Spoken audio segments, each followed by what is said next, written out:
The fairy tale first season with Toyota just continues. Last time out, we had an epic one at the Monaco Grand Prix, but this is episode number 62 today for this F1 24 career mode. But Monaco, oh wow. That is still a bonkers finesse of a result from both myself and Tsunoda. Tsunoda was so strong at the start, but of course for us, and again, this great car with its tyre wear was able to allow us to be in a position to fight for the race win and get it around the Principality. It's 2 wins this season for Toyota, and now with the knowledge of trying to bat away any secret meeting approaches, we will go into this next phase of the season maybe looking on the up of, okay, we've got 2 wins, how are we going to continue to perform? Well, if we go into these talks, decline them straight away, as much as, to be fair, BMW Williams actually have a higher success rate in terms of upgrades than we do, I'm going to decline those talks because, well, whoever said that declining the secret meeting talks will boost your recognition, it's not a live stream, but mod whoever said that in the comments, okay? Because that guy is an absolute legend, because our recognition went up 3% from 54 to 57 just by declining that one meeting. That was brilliant. So we do that once more and we'll actually unlock that next set, the final set of upgrades on this car, and then once we do those, we could properly fight toe to toe. None of this hoping for rain, hoping for some, one less stop or tyre wear to come into play, and we could really fight. I mean, so far, like I said, I say it's a fairy tale first season with Toyota because I don't know how on earth we're leading the championship. I honestly don't. And we're leading the constructors as well after Tsunoda got off the mark with a really strong podium for the first time in the season. But as one of you guys said a couple episodes ago, we're very much doing maybe what Alonso did in the Ferrari day, just dragging this car into a championship fight at the moment, or at least in the lead of the championship, when it just really shouldn't. But, we've maximized every good bit of luck that's come to us, and then we've just taken the hit on some of the other races, like Imola, like, the, Australian Grand Prix, where we just had to maximize position, 4th and 5th in those races was the best we could do, so we're going to do that, we're going to just maximize everything, and if that means just, sucking it up and finishing 6th and having a bit of a, so-so race, then that's what it is. And then you hope for a race like Monaco, you hope for a race like Miami, where we can do something with wet weather or the tyre wear, and it will come towards us. But going into Montreal, to my surprise, you may not be able to see it because even I can't see it now as we try and zoom in on this R&D chart,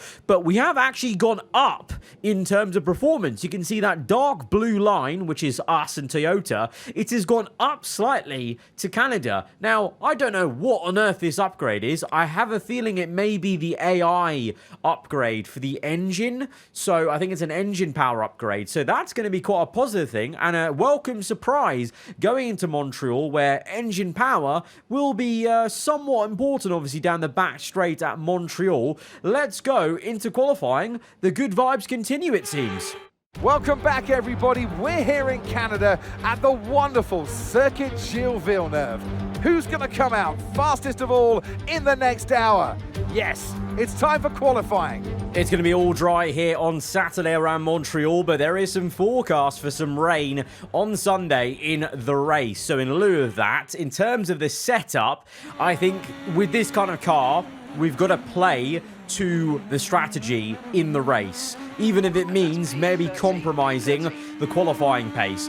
What that means is that I've set this car up with much higher wings than I normally would. I'm talking 10 clicks up on the front and the rear wing, hoping that it really will be chucking it down, or there'll be a decent wet weather period in the race where we can capitalize. That may compromise this in a straight line for sure, but that's a risk that I want to take here to bank on us having better performance where the points are. The problem is, though, as you would have maybe deduced already by looking at the screen at the heads-up display, we've gone out there with a slightly worn ICE, 60% on the internal combustion engine.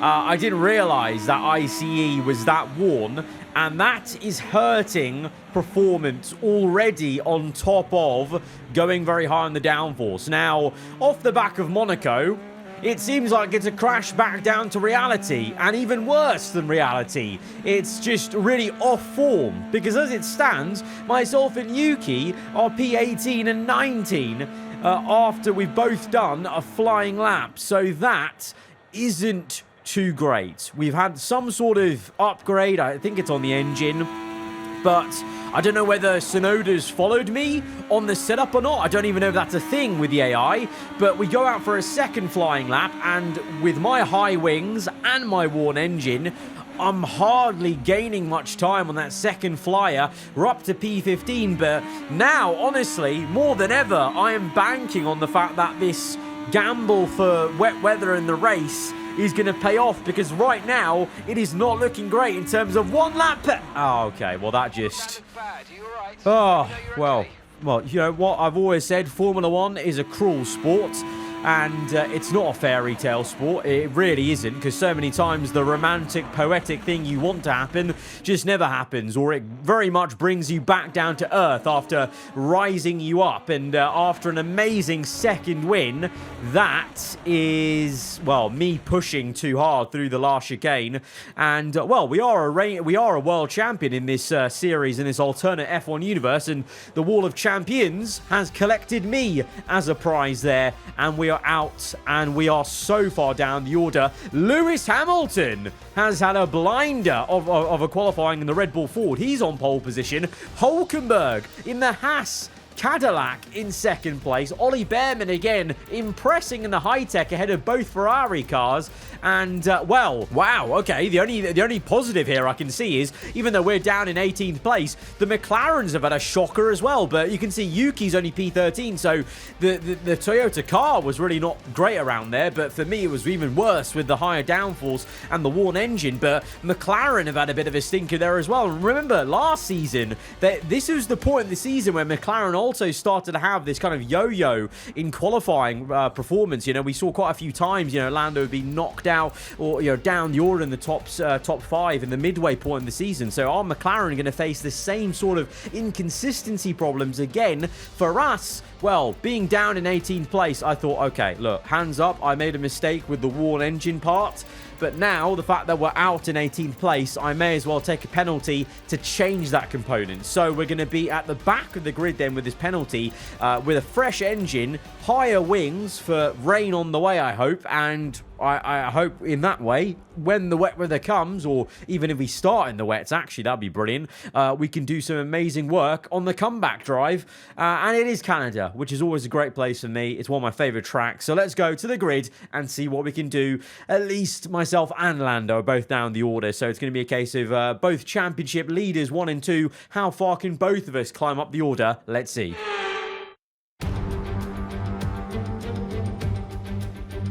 Here in Montreal, Lights Out is quickly approaching on this artificial island originally built for the World Fair in 1967. Now it's used for a World's Fair of a different kind, ever since Formula 1 first arrived here. We're back in Montreal for the Canadian Grand Prix. If you want flat-out racing, you've come to the right place this weekend, as it's full throttle for 59% of this 2.7-mile circuit, peaking at around 210 miles per hour going into the final chicane. But that speed requires discipline, and there are more than a few close walls here just waiting to punish drivers with a heavy right foot. Off the back of a fantastic qualifying session, it's time to see how our starting grid looks like for today's race. An immense lap from Lewis Hamilton yesterday puts him on pole position, and Nico Hulkenberg completes the front row. Looking at the rest of today's grid, we have Behrman, Leclerc, Sainz, Stroll, Fernando Alonso, Verstappen, Ocon, Oscar Piastri, Albon, Russell, Sonoda, Ricciardo, Sargent, Perez, Norris, and RB, Vesti, and Zhou Guanyu. And with lights out just moments away, it's time to go down to the track. And alongside me for this afternoon's commentary, Naomi Schiff. Good afternoon, Gnomes. Let's look at their season, and particularly against their teammate. Fair to say, they've got the better of them more often than not. Now, sadly, things didn't work out for them last time. It was a bad race. Question is, though, can they recover today? It is true they had a really tough day in the office last time out, but they cannot dwell on that. It's so important to turn the page and start on a blank slate, because the more you dwell on that, the less it's going to push you in the right direction. So take some notes. Obviously, there's things to be learned, but move on. All right, we've got some good news and some bad news. Good news is, for whatever reason, my engine penalty has not been applied properly, so I'm still here in 18th place. The bad news is, it is overcast, but the rain that was apparently on the way is now no longer on the way, unfortunately, because this is the strategy screen. And I'm really annoyed. I didn't take a photo. I don't have any video evidence of the screen that I saw when I loaded into the race weekend. You know when you load in and you go into the motorhome and you see the first forecast? It forecasted like multiple wet weather icons for the race day. And now it's showing just overcast the entire race, which basically kind of almost proves that at one point there would have been forecast for rain, because the forecast basically has changed. And obviously, like in real life, the forecast isn't entirely accurate, but I was hoping it was going to be accurate enough for us today, because now we're at the back of the grid. Yes, we have a fresh engine, but we have these much higher wings, and that is a problem for us then to make overtakes from 18th place, even with the fresh engine. This is going to be a bit of a longer race then for us in terms of, I don't feel as confident now climbing up the order. The only thing we've got going for ourselves now is just the usual trying one less stop than most other people, because for once in my life this Toyota is actually allowing us to do that. It's been a long while, obviously, especially on this F1 24 game, where I've had the actual nicety of going one less stop. You know, all last season we were constantly doing 2 stops, whereas the entire grid was doing a 1 stop every time. So it's my turn now to pull that trick out the hat time and time again, because you can see we're on the hard tyres, and my game plan is to go very long on them, then go on to mediums and go to the end, whereas others may be doing a 2 stop with 2 sets of mediums or even a soft tyre in there. And we're going to need something like that, because yeah, I've been screwed over with this weather change and these high winds. Apart from my mechanics doing a rain dance in the garage to maybe bring some precipitation, we're going to have a long day ahead of us as we go to lights out, and we're on the way for the Canadian Grand Prix, and it's going to be a very slow start here into turn 1. 3 cars ahead of us, and we're going to get boxed in. The Audi has actually gone down my inside. Zhou Guanyu making it awkward as we're 3 wide now with the Audi and the McLaren who comes across. It's a snap of oversteer for us. It's maybe a snap of oversteer for him, and we have got damage, and pretty hefty damage there. It's yellow on the front left front wing, and we've not even got past sector 1. Smoke ahead of us, lock up from the Audi, or I think the Mercedes of Ricciardo, and oh my lord, look at that understeer. We overtake the McLaren on the outside, but I was turning and turning and the front end would just not bite. We have got a long first stint ahead of us. This was meant to be an uber long stint on the hards. It's now just got a lot more painful as we're actually still making overtakes, because at this point I was quite frustrated. We're just trying to make as many positions as we can whilst we can, because at some point, once everyone gets going and into a rhythm and there's no concertina effect, this damage is going to be significant for us. In a weird way though, when you think about it, me putting the front wing and the rear wing up by 10 clicks is actually going to negate this a little bit if you really deep it. But this is why we're in this situation. The Audi, to be fair to him, does really well, but makes it awkward for me. And then that's where the contact was. It was Lando coming from the grass and making sure he didn't dip a tyre into the grass coming back onto the racing line. Not his fault, not, you know, it was basically just racing incident. Like I said at the time, I oversteered, he oversteered, just in the same direction to meet on the circuit. Meanwhile, Lewis Hamilton off pole position, leading the way then. Ollie Behrman gets up to second place ahead of Hulkenberg and ahead of both Ferrari cars. So a good start there for our fellow compatriot as we get down the inside then of his teammate, Logan Sargent, in the other high-tech GP car. At this stage, you know, people are still close enough to us where we can make these moves, the dive bomb into the hairpin, the overtake in a straight line, and this one a bit more personal on Russell, my former teammate from last season. But you can just tell every slow, hard braking zone, it's a real struggle knowing if the front end is going to respond. Meanwhile, the opposite in Hamilton's world, he is flying, he is dominating this Canadian Grand Prix, nearly 5 seconds ahead of Behrman, who is pretty much holding up holding up Hulkenberg and the Ferraris, but one Ferrari has been held up by an exploding engine. Carlos Sainz is out of the race. That is one free position for everyone, and that is one less partner in crime for Leclerc. Meanwhile, just behind him, you're seeing Alonso enjoying a bit of uptick of performance for the Aston Martin, at least for him, ahead of Verstappen, Piastri, P7, Ocon, Stroll and Albon here. So competitive top 10. Tsunoda just outside of it, as in general this Toyota is lacking pace, but for me, I am really lacking pace because not only do we have not enough battery to defend that properly, I don't have any front end to try and outbrake them. If I had a full front wing, I absolutely would have fought Sargent and Russell way more into that chicane under braking, but now I just don't have the confidence to do that, and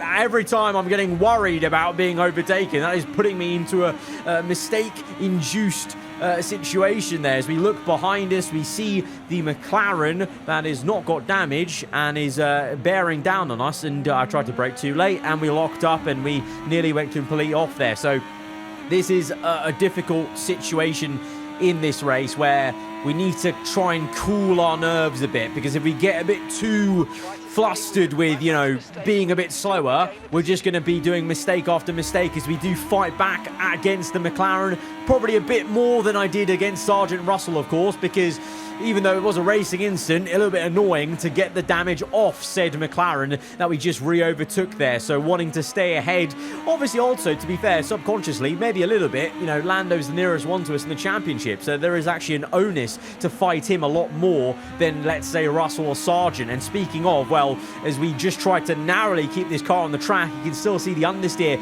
is very much there as we nearly put it in the wall, trying to accelerate through that left-hander and through the hairpin. Well, we're getting worse and worse on the entry and exit of the hairpin, but we're in the DRS of the Mercedes to try and re-overtake him. So patience, I guess, in this case, paying out a little bit, both of us with DRS, but we're on the outside. Russell is going to be susceptible, and we just about slow it down. I was actually very worried about going straight on that chicane, but the front end just bit in. And as we go on through the laps, the sun is coming out, and lap after lap, I'm adjusting to the front wing damage, you know, and we send it on Sargent, squeeze him out and get up to P13. And very much like, you know, you see, you know, Leclerc in real life when he's broken his front wing and he actually somehow drives quicker because you get used to it and you overcompensate. You know, overcompensate for braking a bit earlier, turning in earlier, knowing that the front end's going to understeer to the apex. And so that's what you're seeing here. Lap 14, we are getting quicker and quicker, basically. And we set a fastest lap of a Grand Prix on lap 15. Ridiculous, but that is the testament to us just knuckling down and getting quicker and quicker with this understeering front end. But like I said, the fact that we put the front wing up by 10 clicks, basically with the front wing damage, brings us back down to what the front end would have been like, I guess, without the front wing adjustment on the setup. As we now make a move on Stroll, it's lap 16, and all of a sudden we're up into first place because everyone else has made their first stop off the medium tyres. We, of course, are going longer on the hards. Hamilton was leading, he's now third, but he will eventually catch up to Stroll, catch up to me. So in terms of the actual race pecking order, it's Hamilton from Leclerc, Verstappen. But I can see Verstappen there is on hards, Hamilton was on hards, Leclerc was on mediums. So that means the Ferrari's doing a two-stop. So that's maybe not going to work out for him. I mean, let's see if he can make the most of it. I wonder if others are doing a 2-stop. If there are more people doing 2-stops, that could really work for us, for sure. That could really work for us. I mean, Lando's pit, and he's on another set of mediums, I think that is. So, okay, watch this space, you know. Watch this space. And meanwhile, my old team, Mercedes, in the absolute mud. 18th and 19th. Doesn't matter how high they qualify. You know, Russell's been putting in some top 5s, some top 10s, just like was the case last season for me. Doesn't matter how high I qualify. The car and the race feels like an absolute dog. And you're seeing that very much so with that silver arrow still. And even with a broken front wing, my Toyota is driving much better than that old sorry excuse for a car. Can you tell I'm bitter from last season? Yeah, I think you can. As Hamilton now closes up, and we're not going to fight it too much here because, well, the Red Bull Ford is in a different planet to me. Lewis has been on a different level, to be fair, to anyone in this race. But, oh, God, that is why I didn't want to fight it too much. Ironically, we still got tripped over by our fellow compatriot because we got all crossed up trying to go on the outside there and had to take to the escape road because as much as we've been doing very well to drive around the car issues, because of the front wing damage, I'm very prone to any slight lock-up and the car's going straight on. But thankfully, we have survived till lap 20 and we are coming in now and we will change our front wing and go on to mediums. We will lose time, that means, in this pit stop, going on to the mediums, but it's going to be the front wing change that's going to hurt us. It's just very painful watching that. It's going to be a, what is it? Oh, Lord. It's going to be a 7.7 pit stop. I mean, let's hope the lucky number, my race number, 7.7 there. Let's hope that's a good omen for things because we come out in P15 out of the points, but we've got fresh mediums when many others are on hards. Maybe others are going to make a second pit stop even, and we've now got a fully functioning car with a correct front wing. So now we get the head down and push flat out, and there are people coming in. Leclerc's in. We set a fast lap of the Grand Prix. There are plenty of people coming in for a second stop around Montreal. This is amazing for us. We're up to 10th place now, closing back up to Logan Sargent, the man we were racing earlier in the race. Leclerc on the second pit stop of the day right behind us. So I'm trying to put a car between me and him because I know that Ferrari's pretty damn quick. So the more I can delay Leclerc overtaking, the better. But I think now, I wasn't ready for this many people doing 2 stops. I knew it was obviously that was the game plan, was, you know, doing one less stop than others. But seeing Hamilton and Verstappen on a 1 stop themselves, then I started to think how many people are actually going to do a one stop V2. It seems like Red Bull are the only other team apart from me and Toyota doing a 1 stop. So that is great as Leclerc attacks us a bit. We're up to P5. I mean, I'm not going to put up too much of a fight versus Leclerc because he is on fresher, hard tyres. The Ferrari itself looks a lot quicker, and that's maybe not our fight today. As the man from Monaco, we try to out-drag him with the battery use, but Leclerc puts up a real good bit of attacking prowess on us and squeezes out, and he's up to P5 now, and he may well go chase after Lance Stroll. Ollie Behrman in 3rd place at the moment. I think he's still got a pit stop due.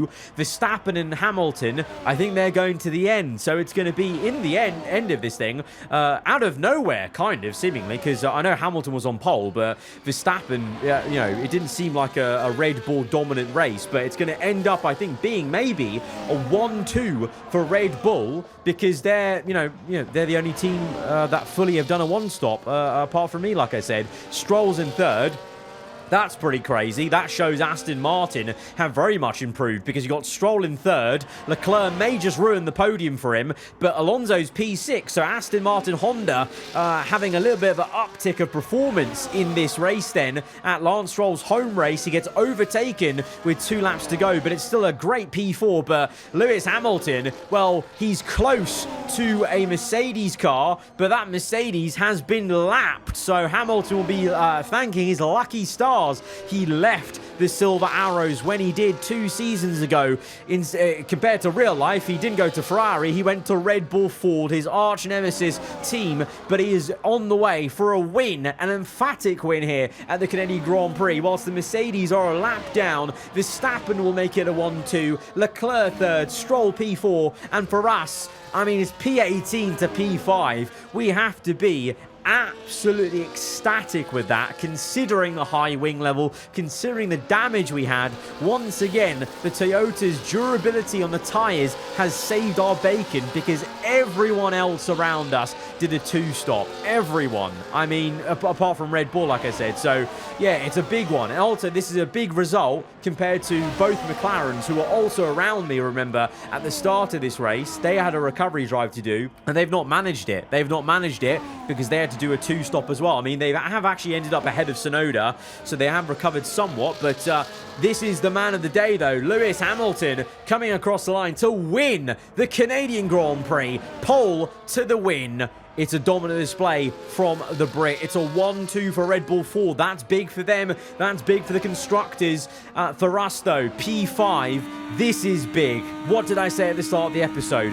Maximize every single race where we can't pull off a blinder, where we can't pull off a gamble like Miami, like Monaco. I thought this could have been a blinder like that if the rain came, but no. Instead, it was a damage limitation, and we did more than that. We gained on Lando in the championship. Obviously, we lost points to Leclerc and Verstappen, but big picture, it's still a massive P5. And again, I am loving how light this car is on its tyres every single time. And extending his already record-breaking winning record, it's Lewis Hamilton to the line for victory.